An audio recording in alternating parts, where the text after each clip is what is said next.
Arsenal versus Liverpool, combined 11, getting this 100% correct. This combined 11 actually says a lot about the Arsenal-Liverpool game. One of the biggest games of the season so far. It says a lot about how far Liverpool have come under Arne Slot. If they get a win, and Arsenal will be very, very hotly contesting the game as well. Surely slight favourites being at home. But this combined 11 says a lot about it. I think both sides have got great players, but they're very comparable players. This combined 11 is spot on. Obviously, in goal, Alisson. The only thing you can say about David Raya is that he's getting closer every season. I don't think he's ever going to surpass Alisson's top-level performances. I don't think David Raya will ever be considered the best keeper in the world at any point in his career. But he's getting towards that kind of top 8, top 7, top 6 in the world vibes.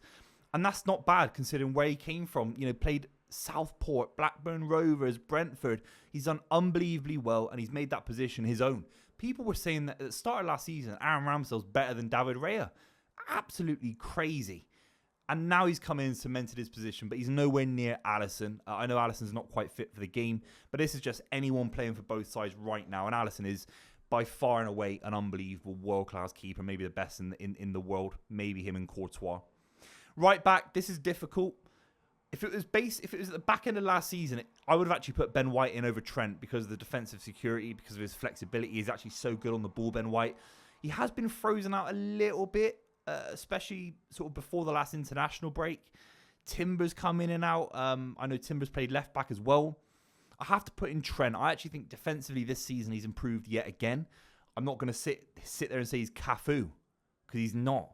But he is getting towards more 6 and 7s out of 10s defensively.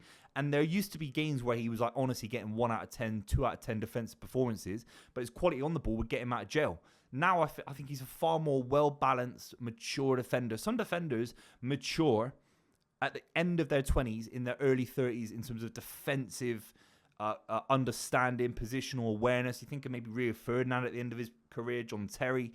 They were able to read the game to a very, very high level. And maybe Trent, the more he plays at this high level, and particularly if he goes to that realm, you know, the Real Madrid transfer as well, you could see him defensively really shore up and become a lot more assured defensively.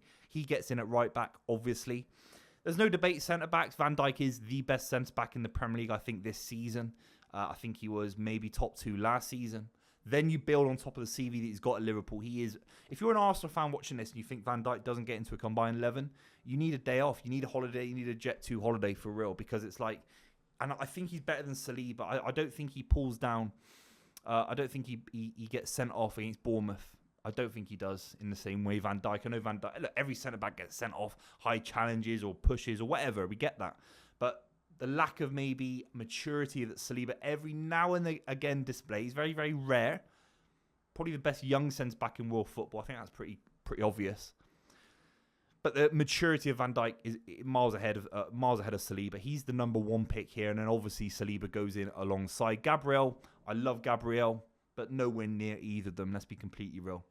At left back, this was tricky. I think Robertson. If you're a Liverpool fan, you might slag me off for this. Being rotated a little bit with Tsimikas, a little bit. Maybe his appearances are kind of dipping in terms of the numbers of appearances, performances, bombing down the wing. I saw a great tweet. It was like, what do you expect from someone who's been playing for Jurgen Klopp, bombing up and down the same line at Anfield for 7 years? I mean, I think he's... I'm not even saying he's not fit. I'm not saying that he's slowed down massively. But I see a little bit of a decline. Maybe I'm being harsh. I have to put in Yuri and Timber. I think he started the season better than Andy Robertson. I think he'd be a little bit better on the ball in terms of keeping the possession in this side. I'm a huge, huge fan of Timber. I'd even say Calafiori, the way he came in, has been incredible. But there's just something about Timber. I'm a huge, huge fan of the way he plays football. He's like a street footballer as a defender. He's so silky. It's outrageous. I have to fit in Timber somewhere. In midfield, 4-3-3. Declan Rice has to come in here. This Liverpool side would be title challengers with Declan Rice on the side, because they don't... look, I'm going to get slagged off here, so I know it's ridiculous, right? Gravenberch isn't Declan Rice. Gravenberch is a very, very natural ball player. Yes, he's got great numbers in terms of interceptions and winning the ball back. But I still think that Declan Rice or someone like that, are kind of, if it was Gravenberch and Fabinho in this Liverpool midfield, I think that's a title winning midfield. I still think playing Szoboszlai, McAllister and Gravenberch will be a little bit too open in big games potentially. And I might be wrong about that. Fine. I'll hold my hands up if I am.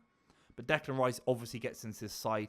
I think he gets a little bit slept on because of, you're talking about 5 years of top level performances.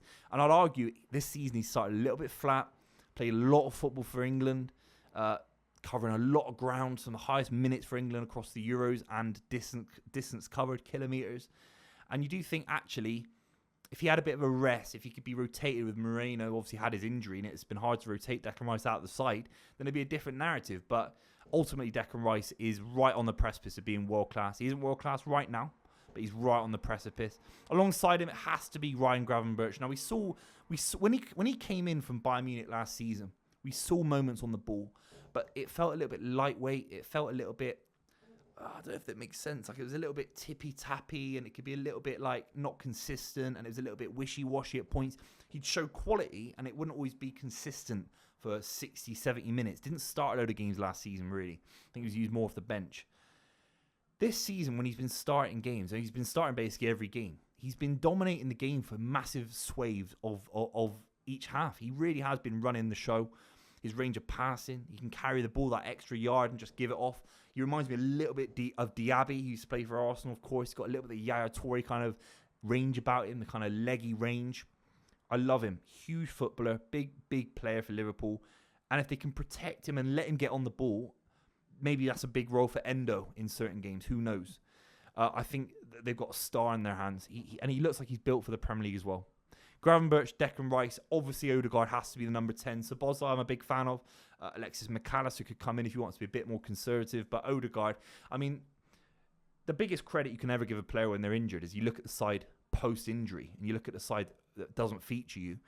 Are they improved? How much did you matter in the first place?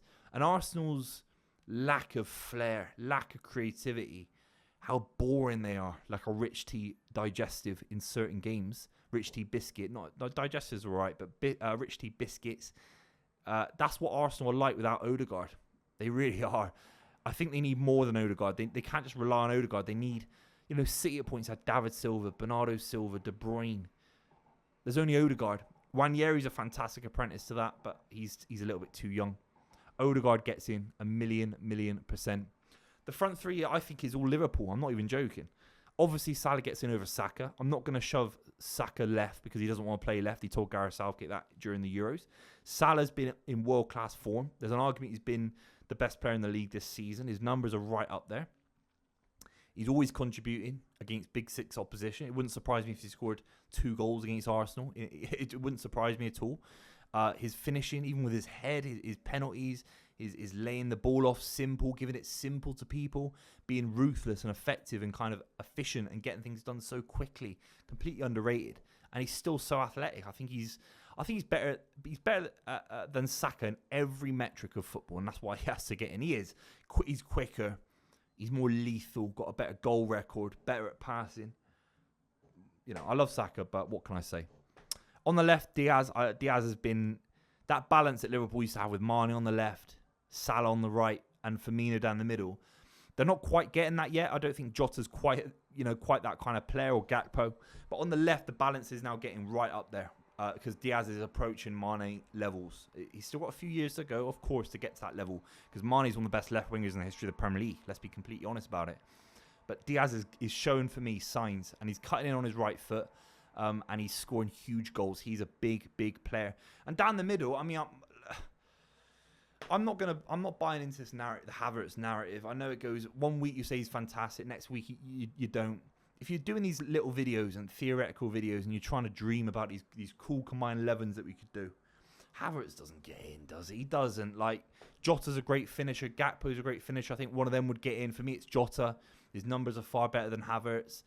I still don't think he's the finished article. I think he's had a relatively slow start to this season. I know he's had a few injuries and stuff like that, but he is a better striker. I think Real Madrid would rather have Jota than Havertz as number 9, if that makes sense, or Man City. So Jota has to get in down the middle. Let me know what you think in the comments down below. Give me your score predictions for the game as well, and I'll see you very, very soon.